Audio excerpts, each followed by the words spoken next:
Welcome to Stillworks and Brewing. My name is Randy, and this is the channel that's all about home distillation and brewing. So what do we got going on today? Well, today we're going to run our Celebration whiskey, and I want to show how, well, basically how easy it is to run my still. I just want to show you how I run my still. Everybody does it a little bit different, but this is just how I run mine, okay? So, but there's one thing that you could, well, there's 5 things that you can really do to help this channel out.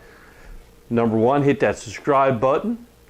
Hit that notification bell so you'll be notified when we come out with new content. Share us with your friends. Give us that thumbs up if you like what you see. And of course, leave a comment and I'll get back to you as soon as I can. Okay, before we get started, I just wanted to talk a little bit about distillation. Now, for you guys that are well experienced, I hope I got this right, but there's a lot of people out there that's on the fence. They're not quite sure if they want to get started in this hobby, or they're just checking it out, or just trying to gather a little bit of information.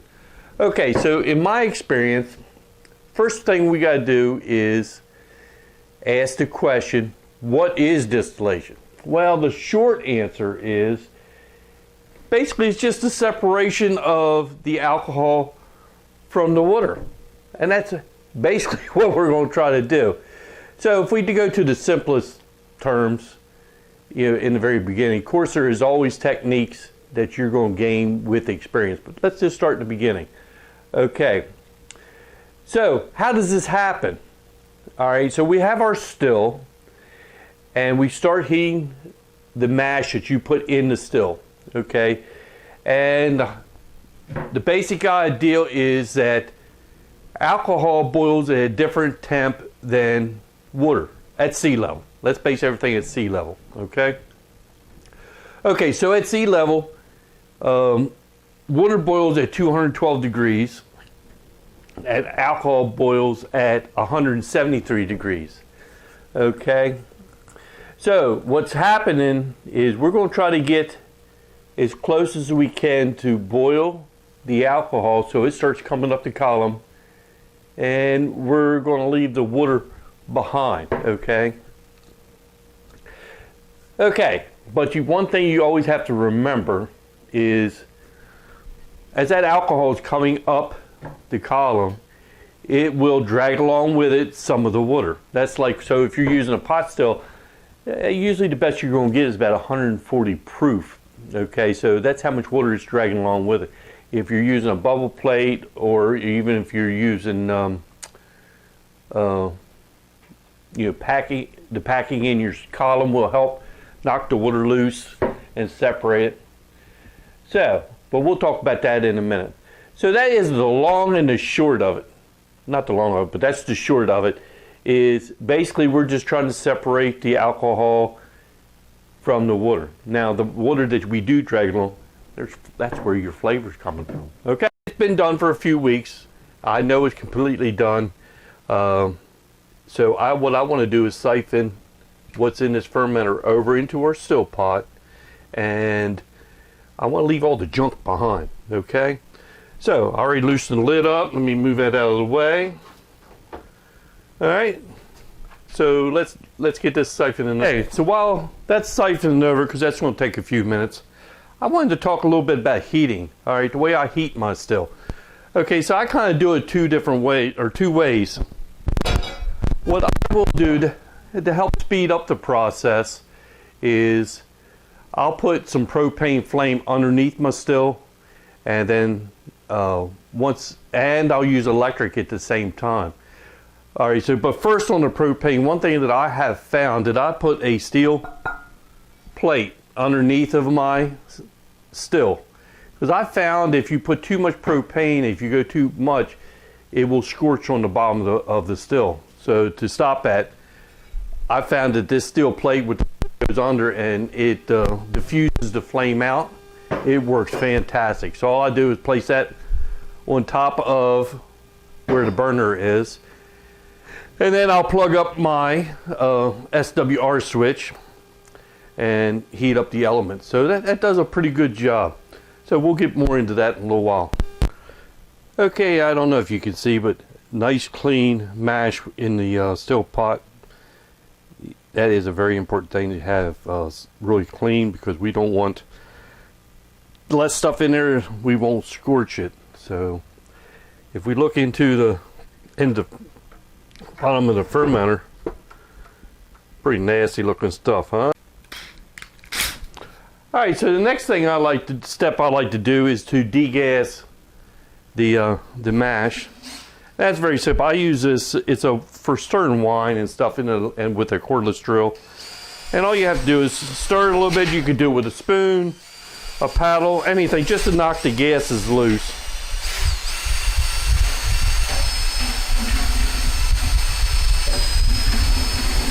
It only takes a couple seconds. It don't take very long.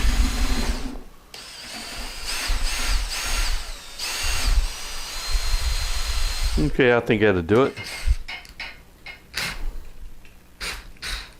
Okay.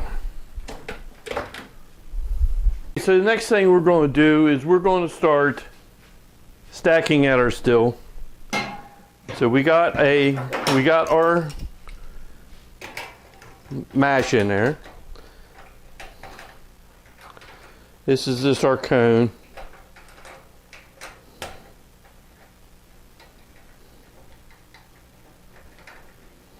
Like I said, we're going to start stacking out our column. All right, and our first piece here is I want to use 2 rolls of a copper mesh in the bottom of this section of column. Okay, so you just roll it up and you insert it in the bottom. It should not be very tight.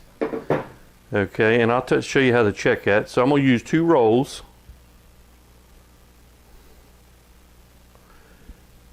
And this is reusable.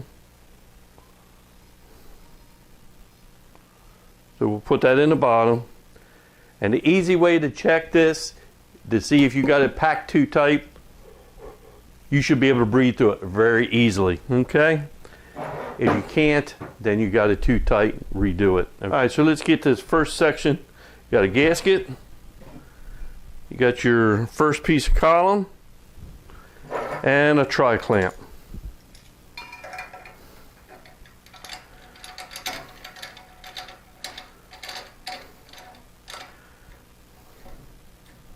And if you want, you can start putting heat under this now, because it will take a little while, but I'll do that in a minute. Okay, I like to use a sight glass. It just helps me to see what's going on. You don't have to have a sight glass, but I particularly like them myself.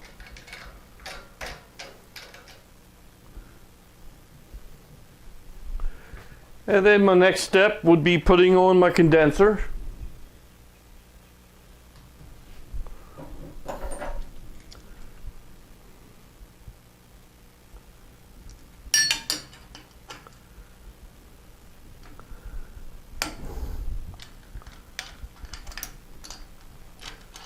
Sometimes it's a little tricky working with this with one hand, 2 hands.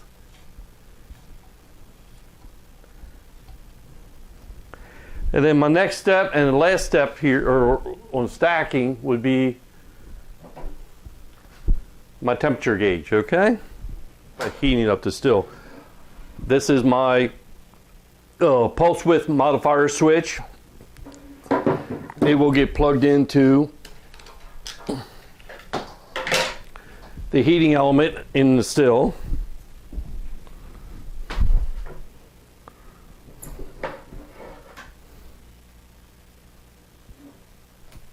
So I'll turn that on. I'm running about 8 amps into there for right now. And now what I'll do also is I'm gonna put some propane underneath. And remember I said before I used a diffuser plate. That works out fantastic, by the way. So then we're gonna start getting this heated up. So while it's heating up, then I'll get my coolant lines hooked up, and we'll be back. Okay, so while that's heating up, let's talk about packing a little bit. Okay, like I showed you, I put two in this. I'm going to use 2 rolls of copper in there. Now I could put rationing rings, but okay, so what I want that copper to do, as the vapors are coming up the column, they will hit that copper and they'll gather up on it, and as the vapors come, it will condense to a certain amount, and then as the vapors coming up and the reflux action of the condensed stuff coming back down through there, it makes it interact. It helps knock the water loose from the alcohol molecules. Okay, so with the packing in there, you get a reflux action going on, you know, up and down, condensing, vaporizing, all that back and forth, and that will help make a more pure product. But the higher the proof, less the flavor. So it's a trade-off on what you want. So in this particular model, or this particular mash, I'm kind of wanting the flavor out, so that's why I'm only using 2 rolls of the copper. Okay, and sometimes I use these ration rings. I'll put the 2 rolls of copper in, then I'll put the ration rings all the way up to the sight glass, and all they are is like a little ceramic bead, you know, with a hole in it, and we'll let the vapors come up and stuff like that. Okay, so what can you use as a column packing? Well, of course, number 1, you can use copper mesh. Number 2, you can use ceramic beads. You can use glass marbles. You can use stainless steel or copper prisms. It's like wire that's kind of woven into like a triangle piece, and then you can, you know, pack the column with that. So it's been, you know, that's one thing about distilling. Okay, it can be as easy or as complicated as you want. You got a lot of variables to manipulate the system. Okay, so start off basic, add in the techniques, and you're going to get a good product. We're just showing a very simple way to run distill right now, and I believe I will get a excellent product out of it, something that's very enjoyable. All right, so let's let this get finished heating up, and then we'll see what goes on next. So as the still's starting to heat up, there's a couple things that I'm trying to pay attention to, and one of them, a lot of people say don't worry about the pot temperature, but that is just an indicator for me that when things are going to start happening soon. Okay, I'm about 120 degrees in the pot, all right, and I know nothing's going to happen yet, but I do get a little bit of fog in the sight glass. But anyway, I always constantly feel the column. Okay, you will, once the action starts to, the vapors are starting to come up, you'll feel the column get good and hot, and you can actually feel it come up the column. So I'm using temperature gauges as a indicator of what's getting ready to happen. So like I said, we're like 125. We got a few more degrees before anything starts happening, so I don't have to worry about my head temperature. It's only at I don't know, 85 or 90 degrees. So I know nothing's happened up there because it has to happen down here first. But like I've said in a lot of other videos, now is not a time to walk away because we're going to have action soon. My pot temperature is 150, a little over 150 degree. I'm starting to get 1 or 2 drops, and I'm starting to feel a little bit of temperature coming up the column. All right, and where it's condensed in the sight glass, that will disappear soon. So she's getting ready, close. My head temperature, it climbed up to 100, and when it starts to go, and it's going to boom, go. So you got to get ready to shut down the heat. So I'm getting ready to shut off my propane heat and just fine tune it with the electric element. I think I'm going to do that now. Okay. So I can feel the heat starting to come up, because one thing too is that plate of steel that's underneath my still, that will remain hot for a couple minutes. Okay, but she's starting to, it's just got a couple drips, 1 or 2 drips are coming off. And I'm waiting for the temperature to start coming up. I can feel it. Okay, so that's so much, a lot of your stuff on the still is going to be from your experiences, and that is where you learn your skill. All right, so I'm getting close to 160 degrees on my pot. Okay. All right, so let me get this coming up, because I don't want to miss it. Because one thing happens if you get it too hot, you'll make your still puke, and you don't want that to happen. What that means is it starts boiling in the pot, and it will all raise up through your column and shoot out your condenser. It's a mess. So that's one thing we do not want to happen. Not see that, but I'm getting some reflux action coming down because the vapor's coming up. My head temperature shot from like 95 right on up to right around 170 up on the head temperature. I'm starting to get drip, drip, drip, drip, drip, and a little bit of spurt. I did shut my heat down. I'm only pumping in 2 amps into my heating element. So I'm trying to get the column to balance out, and then I'll start putting a little bit more heat into the more energy into the pot. Okay. I got water leaking. All right, so one thing, what I'll do is first, I'm gonna collect off the first probably 6 ounces, and we're gonna discard that, and then we'll move over to collection. Then I'll do a small jar, and then I'm gonna taste and see how it tastes.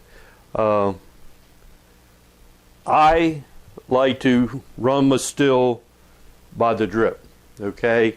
I watch how much is coming off, and that usually does me a pretty good thing. So what I want, like I said before, drip, drip, drip, drip, and then a little spurt or a real little pencil thread or pencil lead stream coming off the condenser, and that usually works out pretty good for me. I said before, the head temperature and the pot temperature, they're just indicators of what's going to happen. But I'll regulate how fast the still was running by my PWM switch. Yeah, PWM switch. Okay, so she's starting to balance out. Now what and the drips are just drip about every few seconds or every second or so. So now what I'm going to do is I'm going to try start inching the amperage up in the still just to the rate that I want. Yeah. Well, I mean, I got my 8 ounce. I took 8 ounces off of heads. I call it 4 shots heads there. Then I collected 2 half jars, and I'm headed to full jars now. So I'm on my, I got 1.5 quarts coming off right now. Let's give this a, I was coming off at 140 proof. Let's see where we're at now. I'm looking just a hair over 120. I was 140 up in here. I'm just a little bit over 120 right now. Let's see how it tastes. Whoop.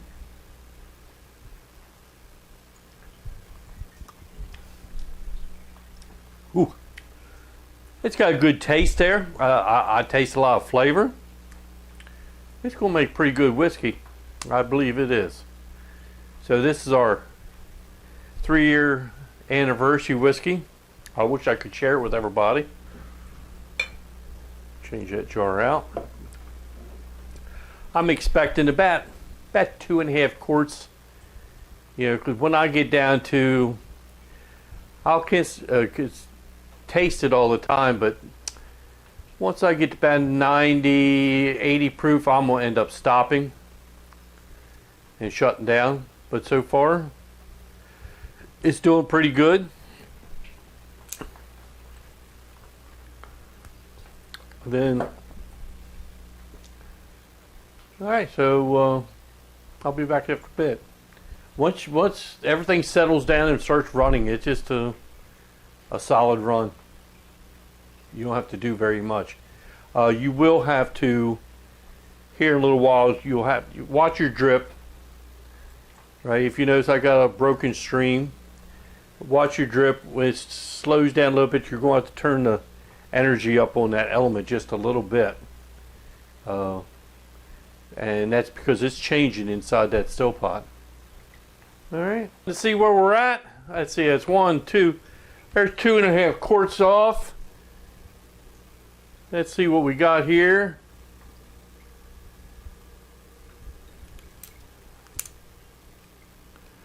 A little bit on the refractometer, yeah.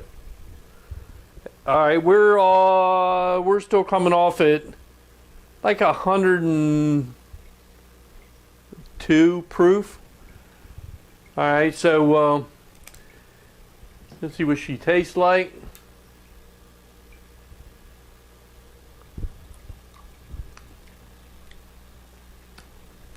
Still tastes good.